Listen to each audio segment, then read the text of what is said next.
Compartiendo contigo. Que crezca siempre. Compartiendo contigo es una serie de enseñanzas útiles con un trasfondo cristiano tratando temas cotidianos. El propósito de estas enseñanzas es poder compartir con diferentes clases sociales, religiones y culturas un mensaje claro y conciso, de utilidad en el caminar diario. Para ti, que en mi vida nunca falte el deseo. Compartiendo contigo. Y darlo todo solo por ti. El reto, ser de todo corazón. Por Rufino Navarro. De todo corazón me acerco a ti, Señor, para darte mucho más.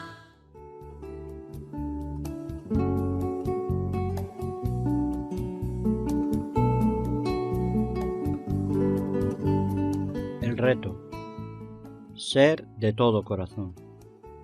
Tercera clase práctica.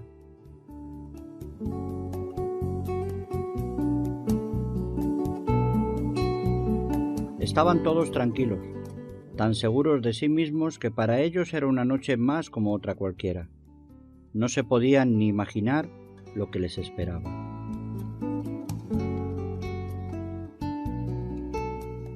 Se acerca el fin del trienio y con él la última clase. En las dos anteriores vimos cómo el maestro les lleva con él a situaciones que realmente cambiarían sus vidas. Y aunque había pasado poco tiempo y para muchos seguían siendo unos vulgares pescadores, ellos no se sentían así. Tampoco se hacían planes de futuro, ni se autoproclamaban cristianos. Solo tenían claro que habían dejado atrás su forma de vida y Jesús les estaba enseñando a afrontar el día a día con mucha fe. El maestro seguía compartiendo y cada vez hablaba más de lo que estaba por venir, de su deidad y de su resurrección. Estas son enseñanzas difíciles de asimilar, pero como en anteriores ocasiones, era la preparación para una nueva experiencia que, aunque no les daría la respuesta a sus futuras dudas, sí iba a ensanchar sus corazones. Participando de la última cena. Se acercaba la hora de terminar su trabajo y el maestro prepara una despedida. Los 12 recordaban momentos y experiencias que habían vivido juntos y les parecían imposibles. Ninguno de los que estaban allí podían imaginar haber cambiado tanto en tan solo 3 años. Jesús conocía el verdadero significado de esa cena. Cuando llegó la noche, vino él con los 12, y cuando se sentaron a la mesa, mientras comía, dijo Jesús: De cierto os digo que uno de vosotros que come conmigo me va a entregar.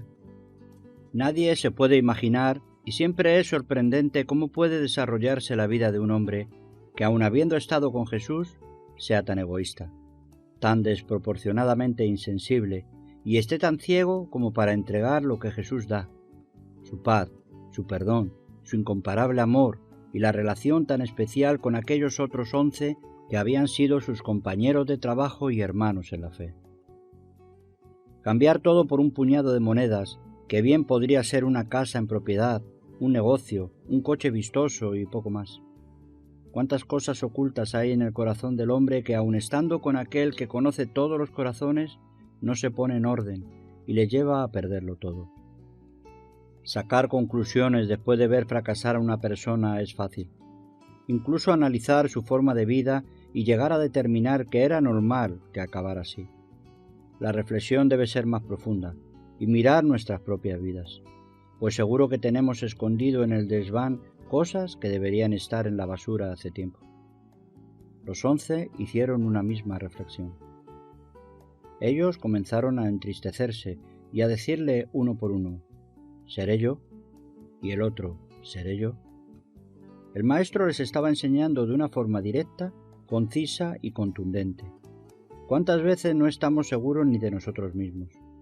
¿Podríamos entregar de nuevo a Jesús? Yo creo que sí.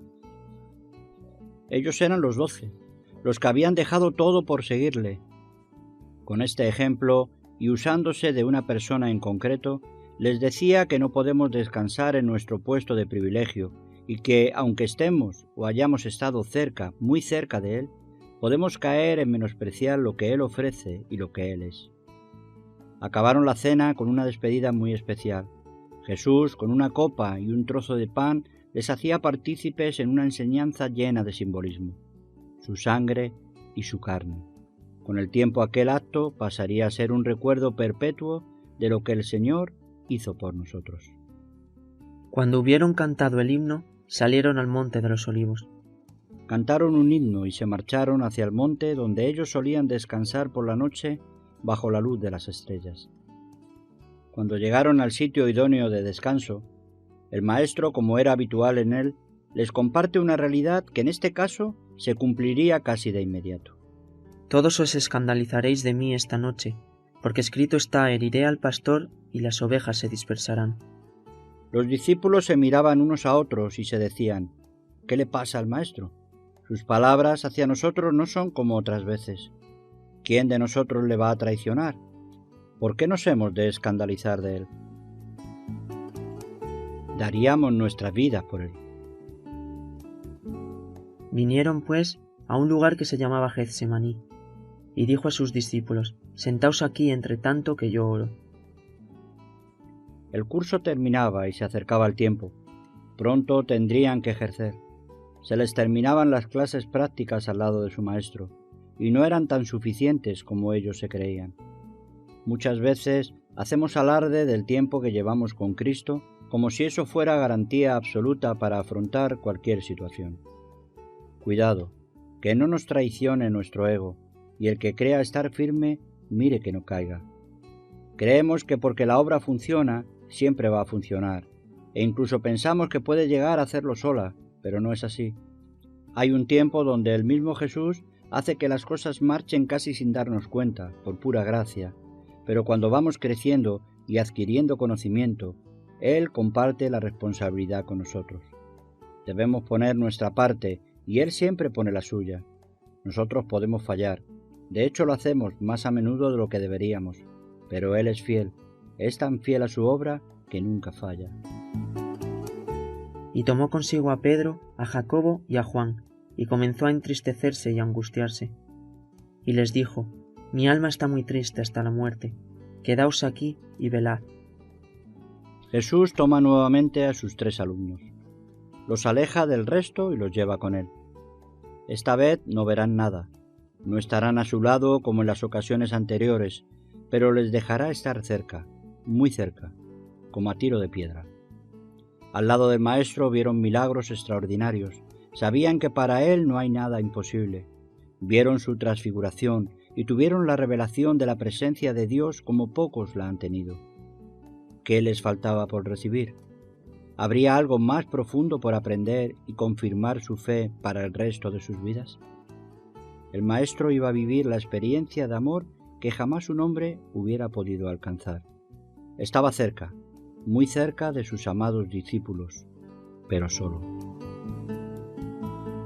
Yéndose un poco adelante, se postró en tierra y oró que si fuese posible, pasase de él aquella hora.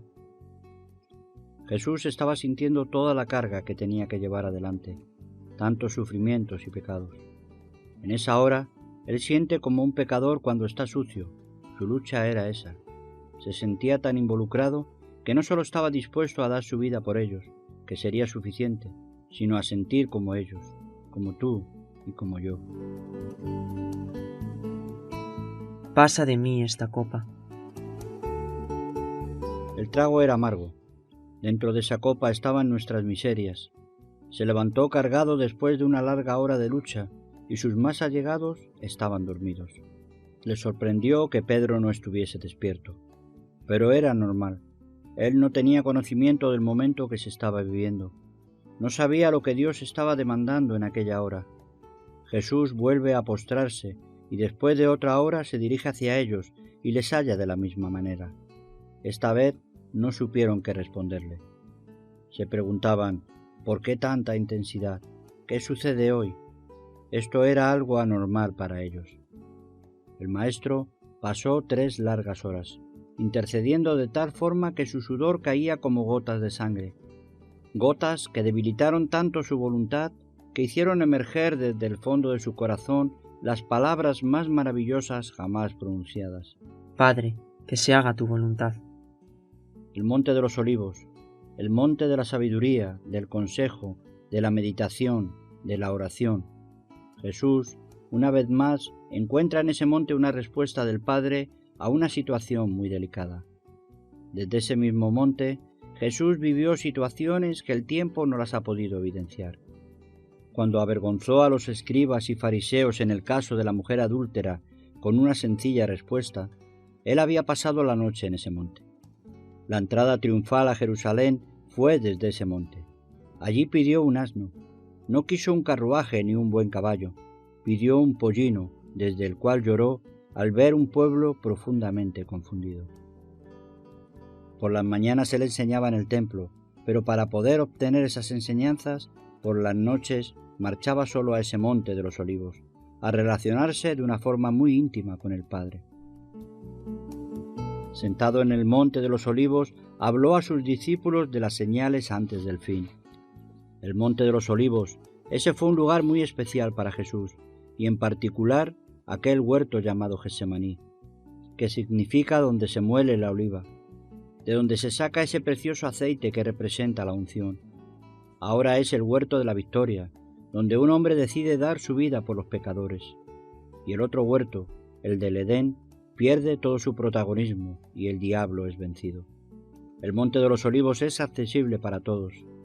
Es donde se ora, donde se descansa, donde se oyen muchas enseñanzas, pero el huerto de Getsemaní es un lugar reservado para estar a solas y tomar decisiones de vida o muerte. ¿Conoces ese lugar donde relacionarse con el Padre es fácil? ¿Tienes sitio en tu vida para que Dios te dé respuestas? Jesús ya había tomado la decisión y les dijo: Dormid ya y descansad. Basta, la hora ha venido.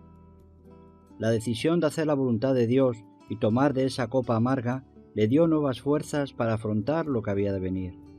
Él tenía asumida su situación, sabía por qué lo hacía. Sufriría muchísimo, pero no era ignorante. Sabía que esa decisión era la voluntad del Padre. La cruz le aguardaba y sería la culminación de su vida. Tomar de la copa que tenemos delante de nosotros y que por supuesto es súper dulce comparada con lo que había en el interior de la de Jesús, implica una decisión, y esa decisión nos llevará a la responsabilidad de cargar con nuestra cruz. La cruz no fue un símbolo espiritual. La cruz era pesada y difícil de cargar carnalmente, pero la tuvo que llevar. No podemos llevar ninguna responsabilidad en la obra de Dios que sea forzada.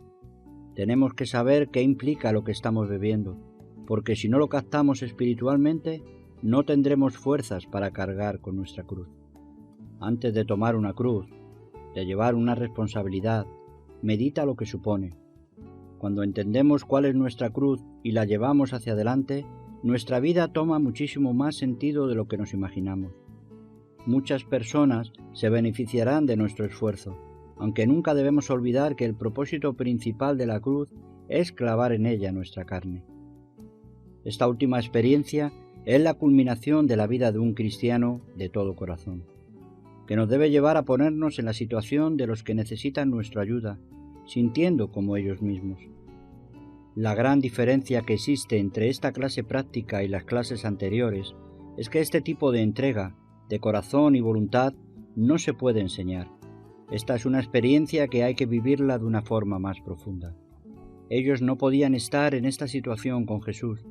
Él es el único que cargó con nuestros pecados y con nuestras miserias. Lo hizo solo y de una vez, llevándolos a la cruz y acabando con ellos. 3 años de intensa dedicación a sus discípulos y en el momento de cargar con las culpas de otros, que también eran las de ellos, se encuentra solo. Así tenía que ser, y así fue. No tardarían en verle clavado en su cruz, y recordarían que no hacía mucho él les había dicho: El que no toma su cruz y me sigue, no es digno de mí. Mirándole fijamente sintieron pavor, pero en ese momento los cielos temblaron y las piedras hablaron por él. Nunca estaremos tan dispuestos como el Maestro demanda de nosotros. y no entenderemos muchas enseñanzas hasta que pase algún tiempo. Cuando vivamos situaciones semejantes a las que Él ha vivido, es cuando se caerán las escamas de nuestros ojos espirituales y nos daremos cuenta que Él está cerca, que su vida es el ejemplo a seguir y que no demanda nada de nosotros que Él no haya cumplido.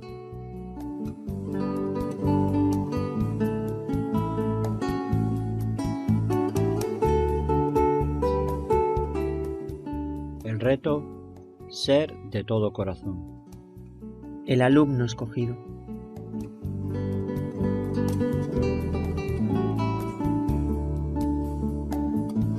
Las clases prácticas al lado del maestro se acabaron. Ahora había que ejercer y poner en práctica todo lo aprendido en ese tiempo.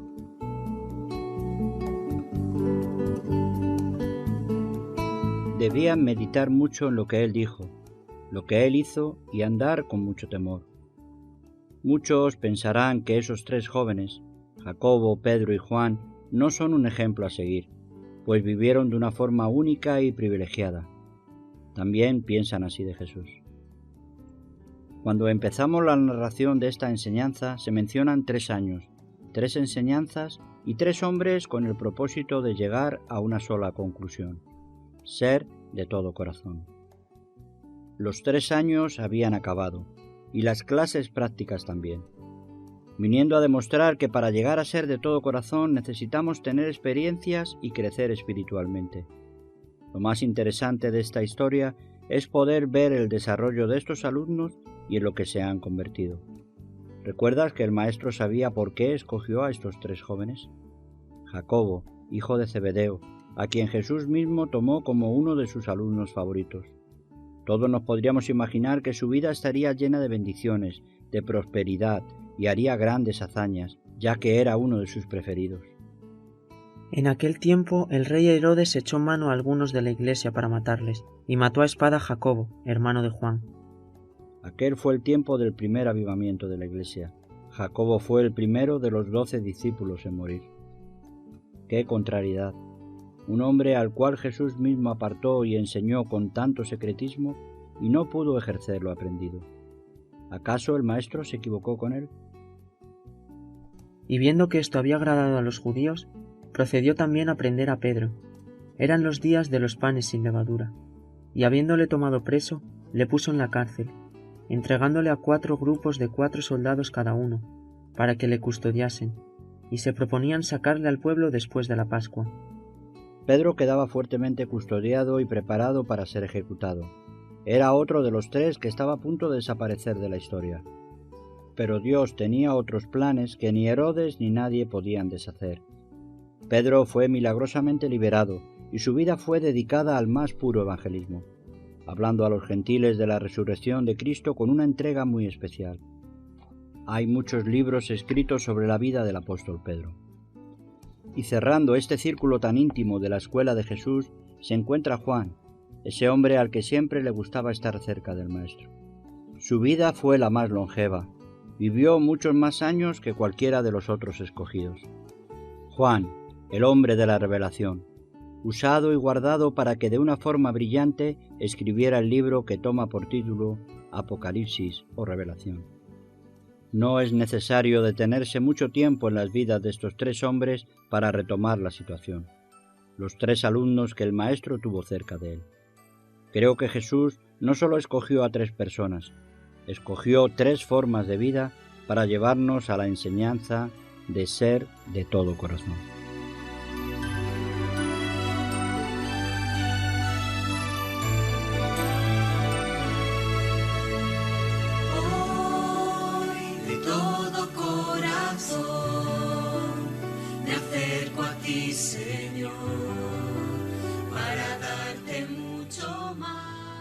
El primer alumno, Jacobo, representa la muerte en la plenitud de la entrega, sin la cual no puede haber crecimiento. El segundo, Pedro, nos muestra que el evangelismo debe ser el área fuerte en nuestras vidas. Y por último, Juan representa lo que perdura, la revelación. La consecuencia de morir a nosotros mismos para llevar el evangelio adelante nos traerá revelación. Tener a Cristo resucitado con nosotros nos hará entender claramente que tenemos vida eterna, y esa relación nos hará perdurar en el tiempo. No creo que sea posible ser de todo corazón si no vivimos experiencias con el Maestro. Esas experiencias nos deben llevar a tomar una decisión firme que nos haga morir a nosotros mismos. Entonces seremos útiles para la obra y Él nos revelará sus enseñanzas. Este crecimiento creo que es el que nos llevará a ser de todo corazón. Para darte mucho más. Desde hoy que crezca siempre en mí el deseo de servir y entregarme mucho más, que en mi vida ya no exista